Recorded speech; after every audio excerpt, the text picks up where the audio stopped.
Kami ay hampas lupa lamang. Wala po kaming pera, pero may maganda at masipag naman akong anak na masipag mag-aral. Ayan, ayan po siya, oh. Ang dating child star, ngayon po si ano na, puriray na.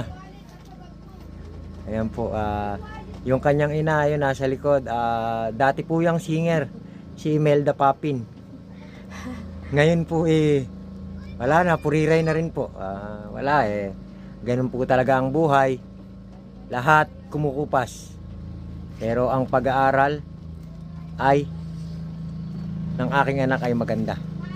Dahil siya ay masipag mag-aral. Ayan po, nakita niyo naman po ang aking anak.